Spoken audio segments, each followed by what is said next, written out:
지난 시간 우리는 둘째 아들이 아버지에게 자기가 받을 상속분을 미리 요구하여 먼 나라로 가서 화랑방탕하여 모든 재산을 다 써버렸고, 게다가 그 나라의 극심한 가뭄까지 닥쳐서 먹을 것을 찾아 헤매이다 결국은 파산 선고를 하는 장면까지 살펴보았습니다. 이런 상황에서 아들은 어떤 결정을 할까요? 이런 꼴로 아버지 집으로 갈 수 없다고 생각하여 그 자리에서 죽기로 결정한 사람들도 적지 않을 거예요. 근데 오늘 이 본문에 나오는 둘째 아들은 아버지에게 돌아가기로 결정합니다. 17절에 보면 이에 스스로 돌이켜 이르되 내 아버지에게는 양식이 풍족한 품꾼이 얼마나 많은가. 나는 여기서 죽여 죽는구나. 갈 때까지 가야 정신을 차린다는 말이 있습니다.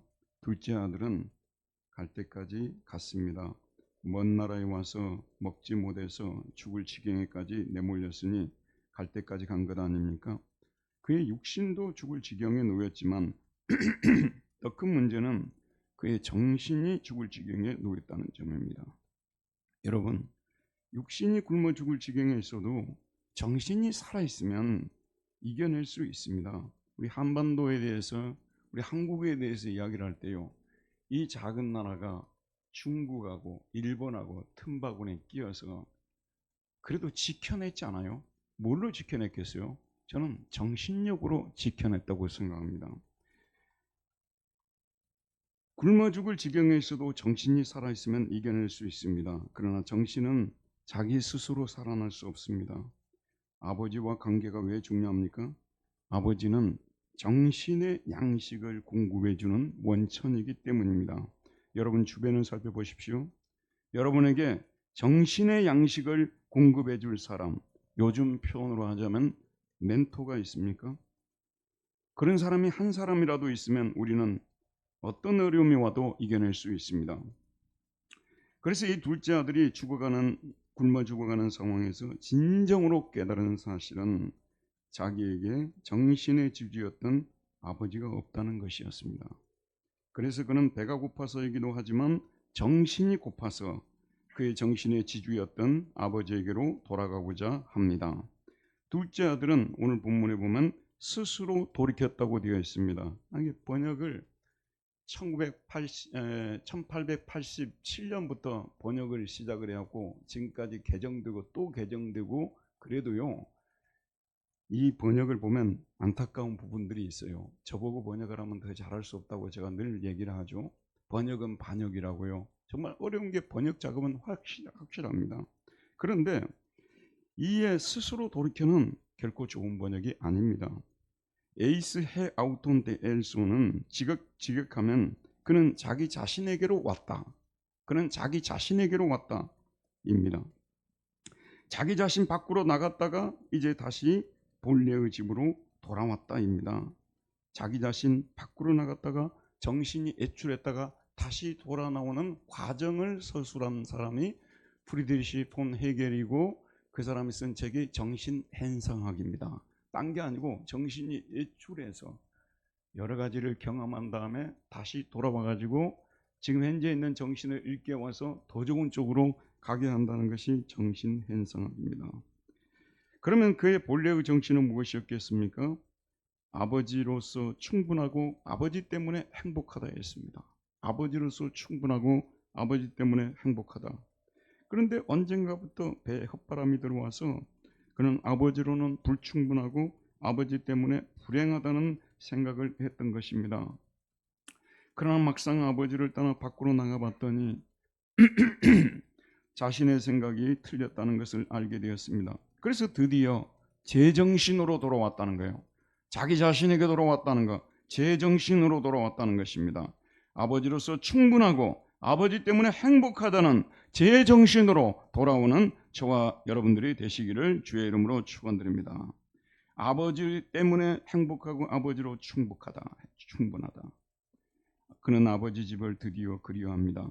그러면서 뭐라고 얘기하냐면요, 내 아버지에게는 양식이 풍족한 품꾼이 얼마나 많은가라고 스스로에게 말합니다. 아버지에게는 양식이 풍족한 정규직 직원들은 말할 것도 없고요, 품꾼이라는 것은 영어로 day labor입니다. 그러니까 매일매일 일해서 품삯을 받는, 우리말로 품꾼이라고 하죠. 이 품꾼도 아버지 집에는 풍족하게 지내는데 한탄을 합니다. 그런데 자신의 상태는 어떤가? 여기서 추려 죽는구나라고 말합니다. 여기서는 어디서입니까? 여기서는 어디서입니까? 애국에서입니까? 여기서는 어디일까요? 아버지가 없는 곳입니다. 아버지가 없는 곳으로 저와 여러분 결코 가지 마시기를 바랍니다. 아버지가 없는 곳에서입니다. 그가 왜 여기서 주려 죽느냐? 아버지가 없기 때문이라는 것입니다. 아버지가 자신과 함께 있으면 결코 굶어 죽을 일은 없는데 아버지가 없어서 굶어 죽게 되었다는 것입니다. 아버지를 떠나서 살면 결국은 굶어 죽습니다. 육신은 살아있을지라도 영혼은 굶어 죽습니다. 아버지를 떠나 살려고 할 때 설령 이 둘째 아들과 같이 멸망하지 않고 육신적으로 성공하여 먹을 것이 풍성할지라도, 잘 들으십시오 여러분, 영혼은 굶어 죽는 것입니다. 지난 시간에 제가 인용했던 토마스 머튼의 7층산 다시 한번 인용하겠습니다. 이게 페이지 수가 많아가지고요, 거의 한 500페이지 이상이 되다 보니까 제가 지금 한 300페이지 이상 읽었는데 건질 것이 많습니다.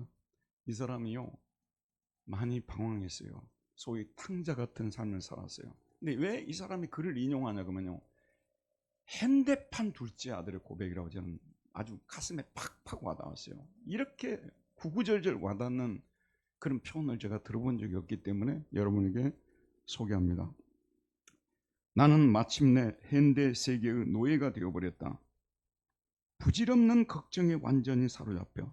이 얼마나 깊은 말인 줄 아세요?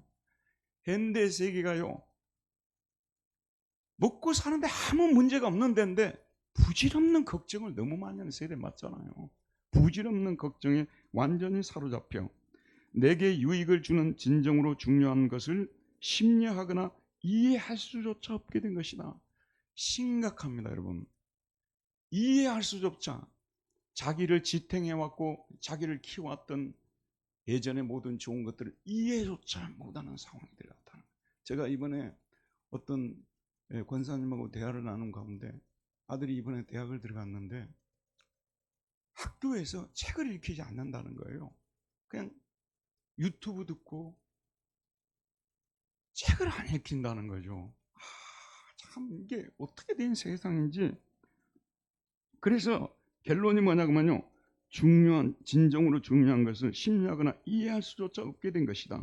오컴을 떠나, 이건 지역이에요. 어떤 지역, 자기 어릴 때 살던 지역입니다. 오컴을 떠나 온갖 쾌락과 향락을 샅샅이 찾아 탈취하리라고 의수되면서 이 세상에 발을 들여놓은 지 겨우 4년밖에 안 됐는데 이 꼴이 된 것이다.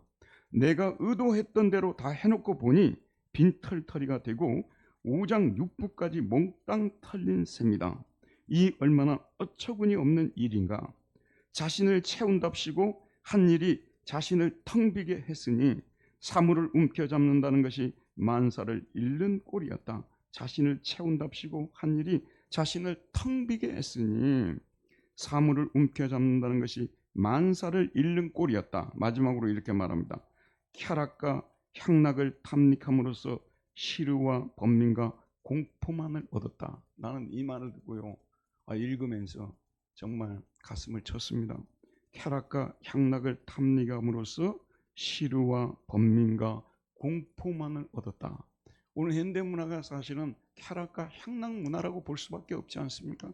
그래서 수많은 사람들이 얻은 게 뭐냐면 시르와 번민과 공포만 얻었다는 거예요. 저는 성경에 나와 있는 이 부분 갖고 다 이해 못해요. 현대판 둘째 아들의 모습이, 저는 고백이 바로 이 고백이라고 생각합니다. 나는 여기서 주려 죽는구나 라는 이 둘째 아들의 고백을 이만큼 잘 해석해 준 말이 없다고 생각합니다. 둘째 아들은 제정신이 돌아오자 그의 아버지를 그리워합니다. 그리워할 뿐만 아니라 그의 아버지에게로 돌아가겠다고 결심합니다.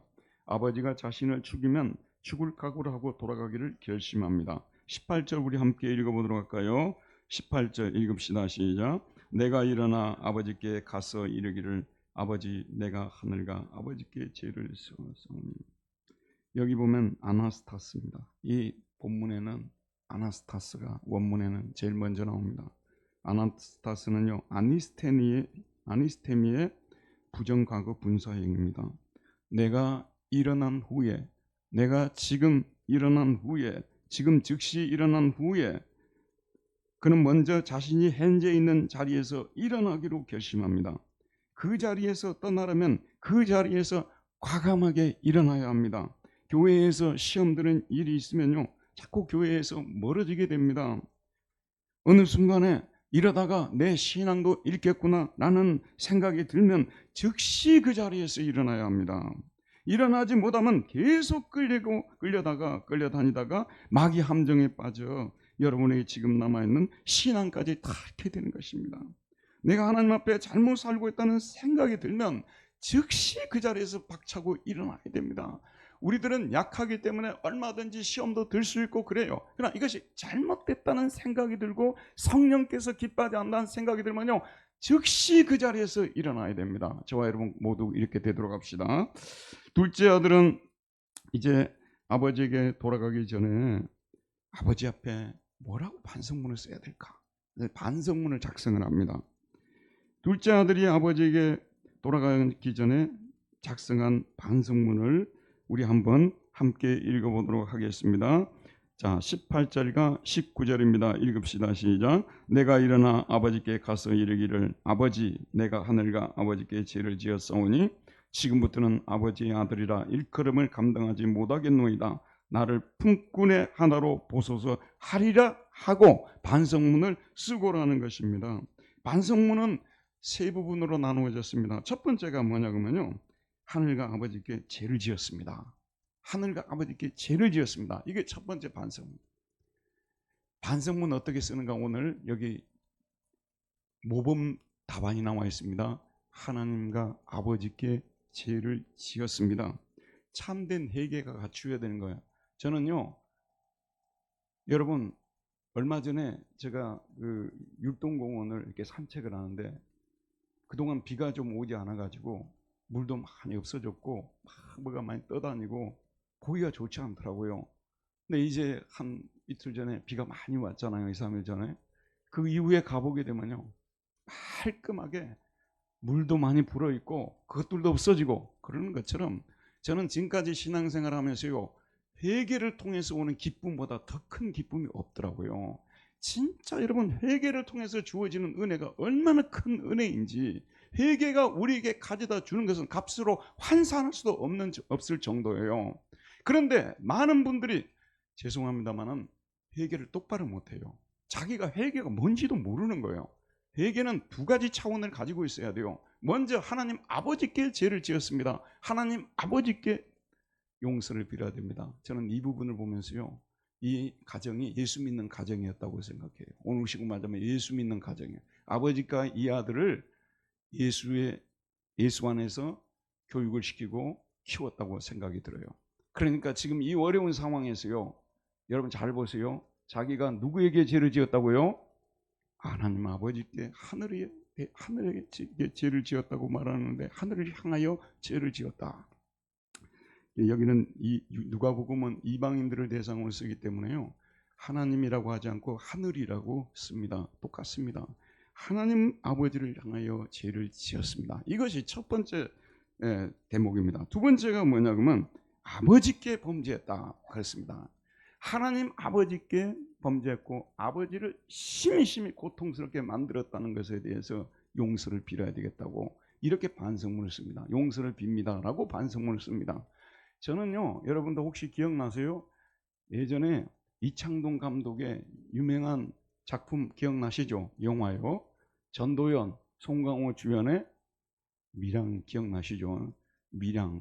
네, 여러분, 주인공이 피해를 당하고 용서를 해주려고 감옥에 찾아갔는데 자기는 이미 뭐예요? 가해자는 하나님께 용서를 빌었다는 거예요.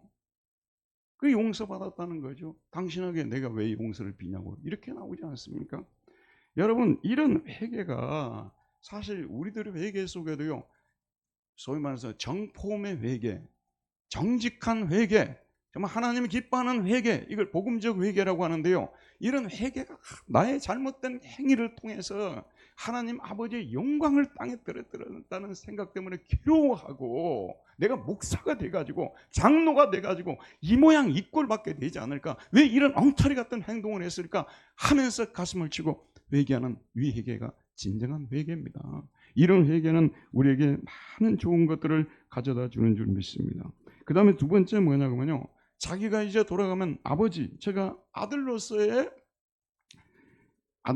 모든 권리를 주장하지 않겠습니다. 자기가 가진 모든 권리를 내려놓겠다는 거예요.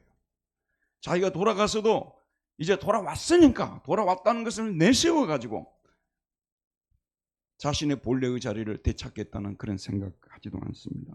세 번째 완성 부분이 뭐예요? 나를 품꾼의 하나로 보소서라고 말하고 있습니다. 아까도 말씀드렸죠.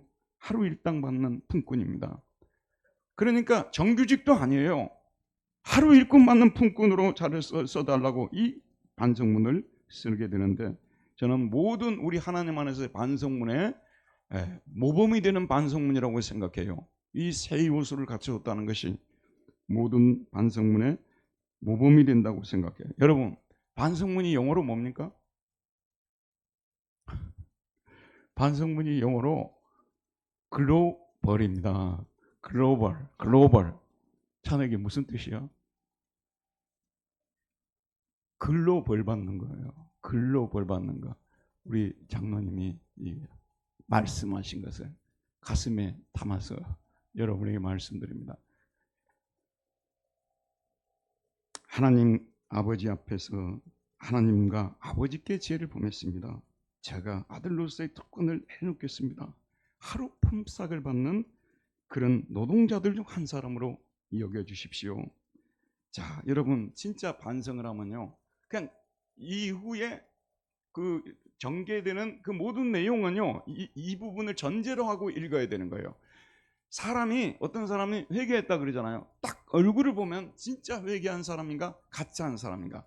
이게 자녀들이 바깥에 나고 손 나쁜 짓 하다가 아빠 엄마 나 회개했어, 웃기지 마라, 내 얼굴을 보니까 회개한 거 아니냐, 금방 안다 그 말이에요. 그 다음에 행동 거지를 보면 금방 아는 것입니다.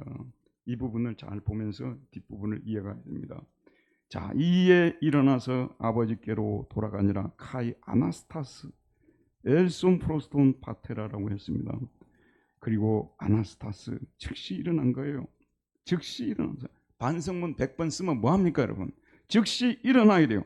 여러분, 지난날 우리가 하나님을 떠나서 살았던 삶에 대해서 뉘우치고 있으면 뭐합니까? 즉시 중단해야 되는 거. 이것이 하나님 기뻐하지 않는 것이라고 생각하면 즉시 중단해야 됩니다. 저는 여러분에게 이 사실은 아무리 강조해도 지나치지 않다. 표현 많이 들으셨죠? 투투용법. 아무리 강조해도 지나치지 않습니다. 아들은 허기진 배를 부여잡고서 아버지 집으로 다가가고 있었습니다. 오늘 말씀에 보면 누구의 아버지라고 나오고 있냐면요, 자기 자신의 아버지라고 나오고 있습니다. 해양우투, 자기 자신의 아버지.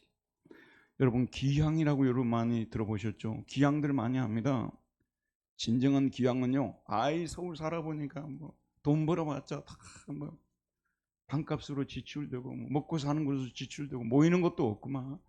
고향으로 돌아가야 되겠다. 진정한 귀향이 아닙니다. 자기 아버지에게로 돌아가는 것이 진정한 귀향이고, 저와 여러분도 여호와 하나님께로 돌아가는 것이 진정한 귀향인 것입니다. 아직도 거리가 멀었습니다.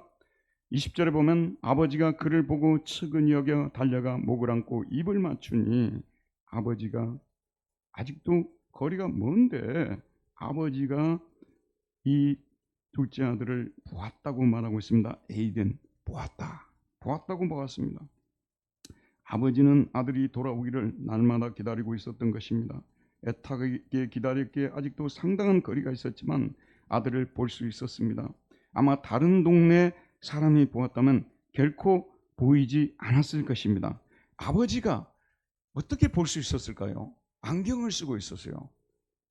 독일제 안경을 쓰고 있었던 게 아니에요.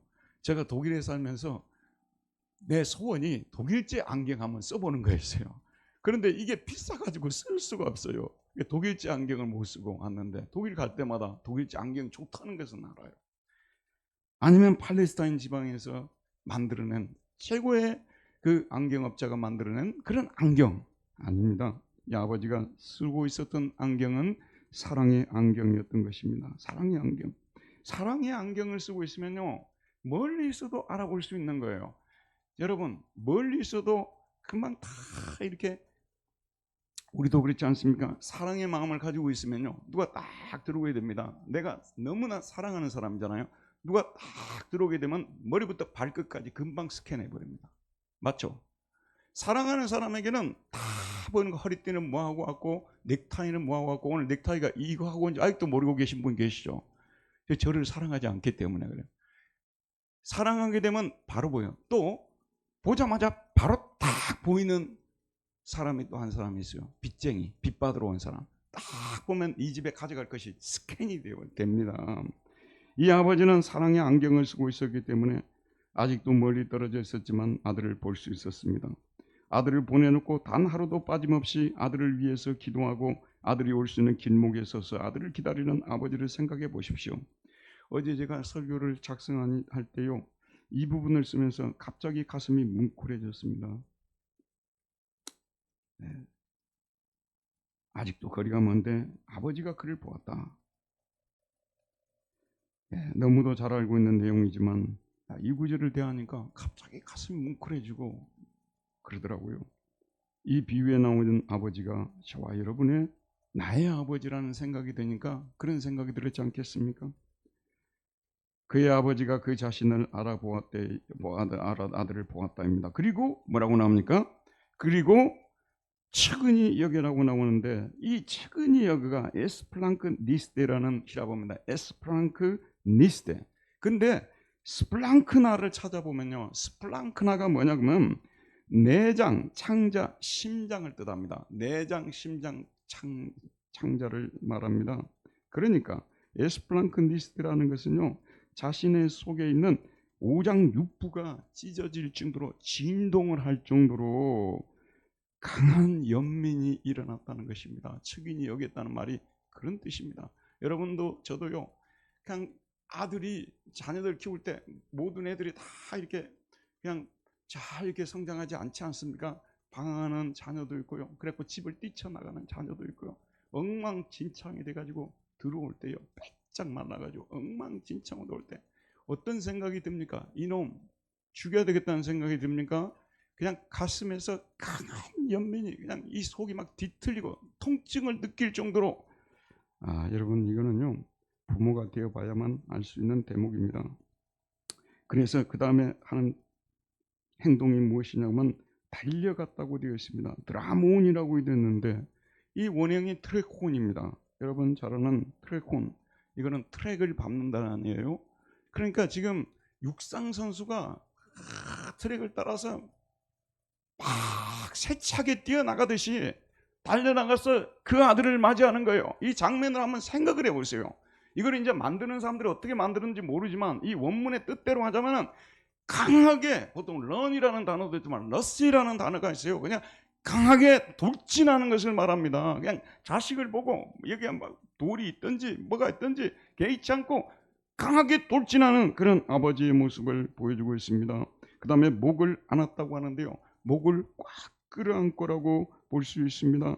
그 다음에 입을 맞추었다고 되어 있는데 영어는 너무 약해요. 키스라고 되어 있어요. 그냥 입을 맞추었다라고 되는데 이 단어가 카테필레센이라고 되어 있는데, 카타라는 단어가 아래라는 뜻이고 필로가 사랑한다는 뜻이에요. 여러분, 사랑하는 마음을 가슴에 감추고서 그 아들이 막 너무 불쌍하고 너무 좋고 그래가지고 이렇게 끌어안는 아버지의 모습을 보게 됩니다. 그런데 이 모습을 여러분 생각해 보세요. 누가 만약에 이 아버지의 모습을 봤다면요, 근동 아버지 문화에 있어서는 받아들일 수 없는, 소위 말해서 채신머리 없이 행동하는 그런 모습 아니겠습니까? 진짜 사랑이 되게 되면요, 채신머리가 없을 수도 있습니다. 다윗이요, 법궤가 다시 이스라엘로 돌아온다고, 예루살렘으로 돌아온다고 생각하니까 채신머리 없이 사람들 앞에 가서 막 춤을 추고 그러지 않습니까? 미갈이 그것을 갖다가 채신머리 없이, 채통도 없이 그 모양이라고 하다가 어떻게 됐습니까? 우리도 하나님을 섬길 때요, 남이 보든지 말든지 그냥 개의치 않고 이렇게 하나님을 향하여 뛰어가고 달려가는 이런 모습이 있으면 너무나 좋겠습니다. 아버지는 어쨌든 얼마나 이 아들을 사랑했으면 이런 모습으로 행동할 수 있었겠습니까? 여러분, 이 아버지의 모습이 우리가 믿는 하나님 아버지의 모습입니다. 예수님이 오셨을 때요, 제일 충격적이었던 것이 뭐냐면 예수님이 하나님을 아빠라고 부른 거예요. ABB의 아빠라고 부른 것입니다. 이건 아람어거든요. 아람어가 탈리타 쿰, 이게 아람어고, 에파타 아람어고요. 그 다음에 여기 나오는 뭡니까? 예, 아빠라는 단어가 아람어입니다. 근데 하나님을 아빠라고 하는 것은요, 당시의 종교 문화에서는, 유대교에서는요, 받아들일 수 없는 참남한 행동이었습니다. 여호와라고 써놓고도 읽지를 못하고 목욕 재개를 하고 여호와라고 쓰고 그 다음에 읽을 때는 아도나이, 그냥 주라고 읽었던 사람들인데 하나님에 대해서 절대로 쓸 수 없는 그런 말을 나사렛 천출이 그 말을 썼다는 것에 분노를 느끼고요, 그냥 잡아 죽이려고 했습니다. 결국은 십자가에 잡아 죽였지 않습니까? 내가 싫어하는 말을 하니까 잡아 죽이려고 했던 거예요. 이러한 시대에 하나님 상을 완전히 왜곡시킨 이 시대에 대해서요, 항변을 하고 있는 것입니다. 여러분, 예수님께서 21세기 한국교회 교인들을 보면 어떻게 생각할까요? 제가 여러분 가슴에 손을 얹고 우에게 말하고 싶지 않습니다. 여러분 집에 들어가세요. 가슴에 손을 얹고 하나님 아버지 생각하면서 독생자 예수님을 보내주시기까지 나를 사랑하신 하나님 생각하면서 눈물 한번 흘려본 적이 있는지. 우리 한국 기독교는요, 처음에 들어올 때부터요, 하나님을 엄한 분으로 이렇게 만들어 놔가지고 엄격하고 근엄하고, 조금만 잘못하면 두드려 패고요, 잘하면 상 주고, 그 다음에 잘못하면 때리고, 이런 하나님으로 근데 그런 것도 전부 사랑의 행동이라는 것을 설명해 주면 문제가 없는데, 그래서 사람들이 눈치 보고요, 기쁨도 없어요. 특별히 우리 장로교요. 우리 장로교는 하나님 앞에서 많은 좋은 진리를 받았음에도 불구하고요, 장로교인들의 얼굴에요, 기쁨과 평화가 별로 없어요. 어느 교회 빼고요. 저희 교회는 이 예배 딱 끝나면 환하게 서로 웃으면서 서로 교제하고, 부인할 수 없죠, 여러분. 이게 원래 교회의 모습이에요. 하나님 아버지 집에 있는데 우리가 어떻게 근심 걱정을 하고 그런 얼굴로 돌아다닐 수 있냐 그 말이에요. 근데 우리 한국 교회는, 그리고 또 이게 학문적으로 가면 프로이드가 오이디푸스 콤플렉스를 또 얘기를 해가지고 아버지에 대해서 안 좋다 이런 이미지를 만들어 놓고요, 또 우리나라 아버지들 중에서 기억나는 아버지가 별로 없는 거야. 본이 될 만한 아버지, 아버지만 생각하면 눈물이 나는 그런 아버지가 별로 없는 거예요. 아버지는 정말 너무 본인들에게 보여준 모습이 안타까운 모습들이 많아가지고 하나님 아버지도 그런 맥락에서 선상에서 생각을 하니까 하나님 아버지가 그렇게 좋으신 하나님으로 보여지지 않게 되었다는 것입니다. 자, 이렇게 상황이 변했어요. 아버지가 이렇게 맞이해 줄 줄은 몰랐죠. 상황이 변했으면요, 나라면 그랬을지도 모르겠어요. 아니, 아버지가 때려 죽일 줄 알았는데, 아니면 감금을 시켜 놓을 줄 알았는데 갑자기 아버지가 이렇게 환대를 하니 자기 반성문을 바꾸고 싶겠어요? 그대로 밀고 나가고 싶겠어요? 반성문을 좀 바꾸고 싶겠죠. 아들의 권리를 포기한다, 이건 바꾸고 싶겠죠. 그런데 이 아들은요, 진짜 회개한 아들이요. 그래서 이 반성문의 내용을 하나도 바꾸지 않습니다.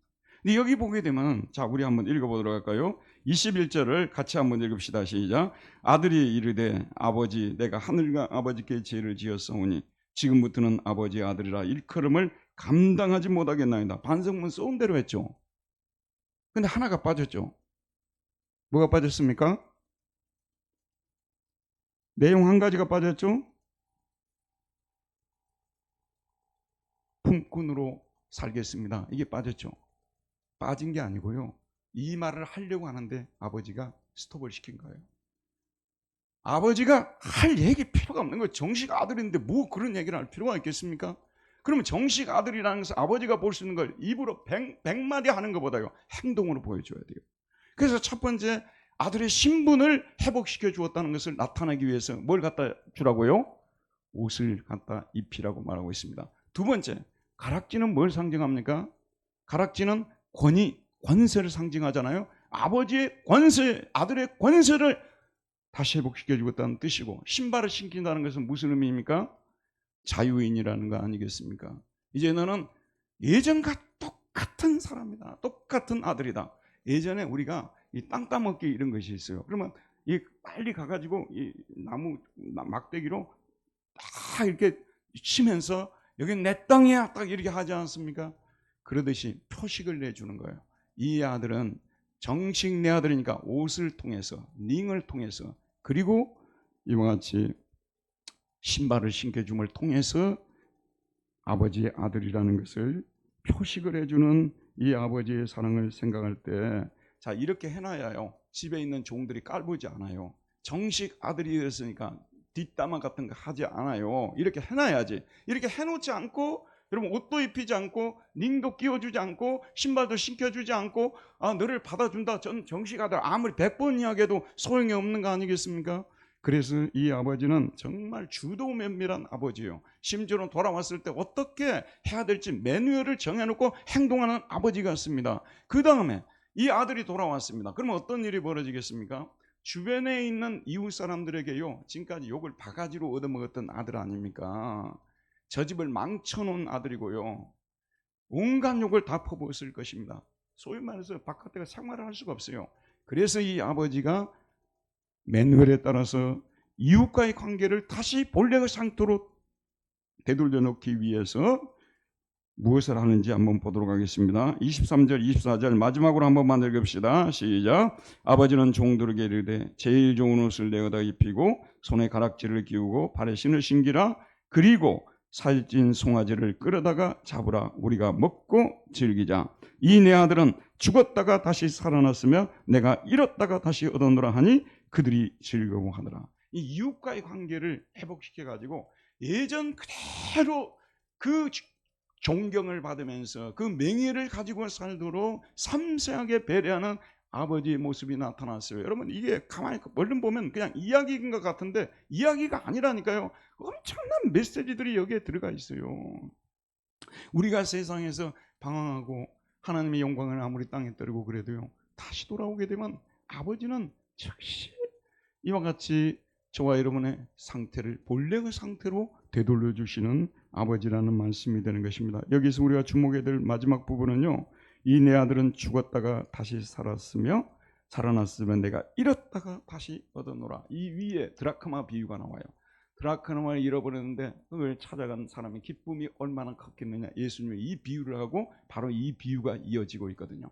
여러분, 혹시 뭐 돈 잃어버렸다가 찾아본 적이 있으세요? 뭐 1,000원, 2,000원 이런 거 말고요, 몇백 막 이런 거 잃어버렸다가 찾아본 적이 있으세요? 없으세요? 제가 이번에 잃어버렸다가 그런 돈을 찾았어요. 밥이라도 한 끼 내야 될 텐데. 아니 이제 제가 이제 돈이 좀 많이 필요해서, 근데 이게 통장을 보니까 상당한 돈이 비는 거예요. 이걸 어떻게 하면 좋을까? 이 은행에다가 대출을 받을까? 염려가 많았어요. 그래서 뒤척 하다가 그래서 내 계좌가 한 2-3개씩 있잖아요.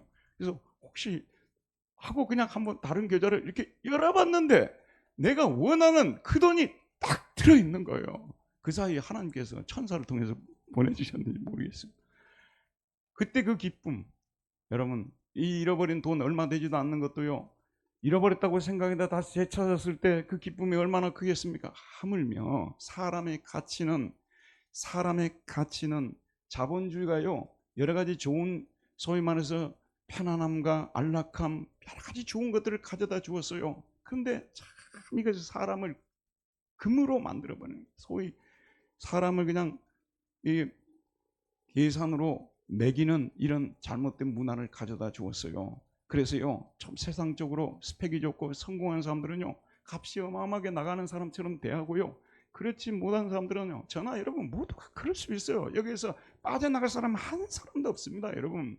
그래서 우리는 사람의 가치를, 죄송합니다만은 여기 애완견 키우시는 분들 또는 고양이 키우시는 분들한테 제가 저도 10 몇 년 동안 키웠으니까요, 그분들에게 내가 상처 주는 얘기를 하려고 하는 것이 아닙니다만은요, 자기 고양이나 개가 아프고 그러면요, 잠을 못 자요, 주인이요. 그리고 막 수술을 시켜야 되겠다고 막 하고 결국은 또 수술을 시키고 그러잖아요. 사람이 죽어가는데도요 우리는 쳐다보지도 않습니다. 여러분 이게 어떻게 이렇게 되는데 사람의 가치가 그냥 엉망진창이 되어버렸어요. 우리 예수 믿는 사람들이요 예수를 믿으면 우리의 존재 가치가 얼마나 회복이 되는지를 알아야 되는 것입니다. 우리는 서로를 바라보면서 별 볼 일 없는 사람으로 볼 수도 있겠지만 하나님인 저와 여러분 한 사람 한 사람을 바라볼 때요 얼마나 가치 있는 존재로, 아니면 미국이 가지고 있는 모든 공장 다 합쳐놓은 것보다도 우리를 더 가치 있게 보시는 하나님이신 줄 믿습니다. 저는 그렇게 믿고 싶어요. 여러분 우리 하나님께서 그렇게 귀하고 가치 있게 보는 사람들인데 우리 자신조차도 자기를 가치 있게 보지 않으니, 믿지 않는 사람도 여전히 가치 있는 사람들이지만 우리 믿는 사람들은 더더욱 가치 있는 사람들은, 우리는 예수님의 피를 지불할 만큼 엄청난 값을 지불하고 구속된 사람들인데도 불구하고요 자기가 구원받은 사실로 인해서 눈물 한 방울 없어요. 자기가 예수의 이름으로 그 도움으로 구원을 받았다는 사실로 인해서 가슴 한번 친 적이 없어요. 이게 어떻게 이렇게 되었는지 모르겠어요. 저는요 여러분 우리가 기독교인이 되었다면요 먼저 존재를 생각해야지 먼저 행동을 생각하지 마세요. 행동은 그 다음이에요. 존재가 먼저인 것입니다. 우리가 하나님 앞에 귀중한 존재가 되었다는 것이요 값진 존재가 되었다는 것입니다. 이것을 깨달아야만이 여러분이 앞으로 제대로 된 신앙생활을 할 수 있어요. 그렇지 않으면 우리는 죽을 때까지 기쁨도 행복하지도 않은 신앙생활, 내가 생각해도 답답한데 이런 신앙이 되는 것입니다. 오늘 이 말씀을 통해서 이 둘째 아들을 품어주시는 이 아들의 모습, 본래의 상태로 회복시키는 하나님 아버지를 생각하면서 내가 하나님을 믿는다는 것이 무엇인지에 대해서 다시 한번 깊이 생각했으면 좋겠어요. 여러분 보세요. 교파도 많고요 사람도 많고 그래요. 두 종류 사람밖에 없어요. 진짜 하나님을 아버지라고 부르고 아버지 앞에서 산다는 이런 생각을 가지고 사는 신앙인들이 있고요 그렇지 않은 분들이 있습니다. 그렇지 않은 분들을 비난하려는 것이 아니라요 이것은 잘못된 것입니다. 우리 신앙의 ABC가 지금 되지 않은 상태에서 미분적분을 풀고 있는 거예요. 덧셈 뺄셈도 안 되는데 미분적분 풀어봤자 뭐하냐 그 말이에요. 하나님을 사랑하는 마음이 1도 없는데 뭔 신앙생활을 한다는 거예요. 신앙생활을 하는 것처럼 보일 뿐입니다. 여러분이 오늘 집에 돌아가면 자기 양심을 다 손을 여기다 신, 내가 하나님을 진정 사랑하는 사람인가, 그런 마음이 없다면요 주님 오늘 이 밤에 주님이 저를 사랑하신다는 그 사랑의 증표를 저에게 보여주십시오. 물밀듯이 폭포수처럼 쏟아지는 하나님의 사랑을 경험하게 주옵소서. 분당 두레교회에 제가 얼마 동안 더 사회 갈지는 모르겠습니다만은요 존재와 행위의 문제를 여러분이 깊이 생각하세요. 존재가 제대로 되지 않는데 그 행위가 제대로 된 행위가 나올까요? 하나님을 아버지로 부른다는 이 의미가 무엇인지를 깨달을 때, 깨달아질 때 우리는 진정한 그리스도인이 될 수 있는 것이고 앞으로의 남은 인생 속에서 지난날을 반성하고 정말 주님을 위해서 살기 원하는 그러한 고백이 나올 줄 믿습니다. 이런 은혜가 저와 여러분 모두에 있기를 바랍니다. 은혜로우신 하나님 오늘도 생명의 말씀을 우리에게 보내주시어서 이 집 나간 아들, 돌아온 아들을 맞이하는 이 아버지의 모습을 보면서 이 아버지가 구약과 신약에서 증가하는 아버지고 우리 조상들이 믿었던 아버지고 오늘 우리가 고백하고 믿고 있는 아버지임을 생각하는 저희들이 되게 해주시고 우리가 방에 누워 있을 때에도 길을 걸어갈 때에도 아버지를 생각하면서 독생자 아들을 우리를 위해서 내어주시니까 이 모든 것을 너에게 주시지 않겠느냐 말씀을 묵상하면서 여호와 아버지 하나님이시여 정말 하나님 보시기에 네가 그런 눈물을 나를 위해서 흘려준 적이 언제였느냐 가슴에 사무치도록 회개하고 돌이키는 우리 모두 되게 하여 주옵소서. 예수님 이름으로 기도하였습니다. 아멘.